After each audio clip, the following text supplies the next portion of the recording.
দেশের ফুটবল আঙিনায় এখন এক বসন্তের বাতাস। বাফুফে ভবনের করিডোর থেকে শুরু করে চায়ের কাপ সবখানে এখন একটাই প্রশ্ন, কে হচ্ছেন বাংলাদেশ জাতীয় দলের পরবর্তী ফুটবল কোচ।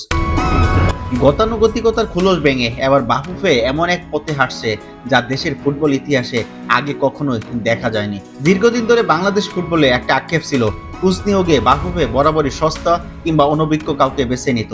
সর্বশেষ কোচ হাবিয়ে কারবেরার কথাই ধরুন, জাতীয় দল সামলানোর কোনো অভিজ্ঞতা না থাকলেও তাকে টানা 4 বছর ডাগ আউটে রাখা হয়েছিল। কিন্তু এবার চিত্রটা পুরোপুরি ভিন্ন।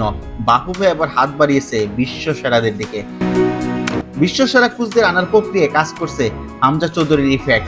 গত বছর ইংল্যান্ড প্রবাসী এই তারকার বাংলাদেশ দলে যোগ দেওয়ার খবর বিশ্ব ফুটবলে লাল সবুজের মানচিত্রকে নতুন এক পরিচিতি দিয়েছে।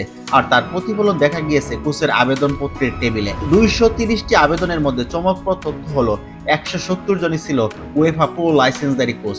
এই কোচকে বাছাইয়ের ধাপ শেষ করতে করতে বিশাল এক তালিকা থেকে বর্তমানে নেমে এসেছে মাত্র 11 জনে। বর্তমান কোচ হওয়ার দরে সবচেয়ে বেশি শোনা যাচ্ছে দুটি নাম, তারা বিশ্ব ফুটবলের এক বেশ পরিচিত মুখ, Chris Coleman, burn stroke.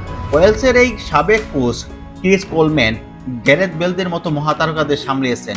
Manchester সিটির হয়ে খেলা কোলম্যান ফুলহামের মতো ক্লাবে কোচিং করিয়েছেন। তার সাথে বাফুফের সাক্ষাৎকার হওয়ার কথা রয়েছে রিসেন্টলি।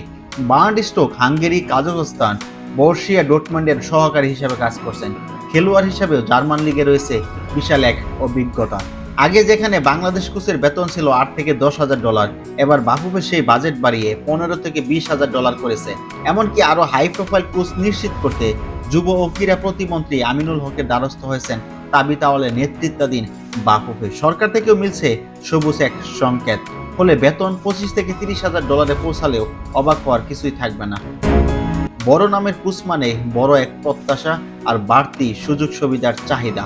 কোলম্যান বা স্টোর্কের মতো কোচরা এলে তাদের নিজস্ব কোচিং স্টাফ আর বিশ্বমানের সুযোগ সুবিধা চাইবেন। বাফুফে কি সেই পেশাদারিত্বের চ্যালেঞ্জ নিতে প্রস্তুত? উত্তরটা তোলা থাকলো সময়ের হাতে। তবে এতটুকু নিশ্চিত, বাংলাদেশ ফুটবল এখন এক রোমাঞ্চকর মোড়ে দাঁড়িয়ে।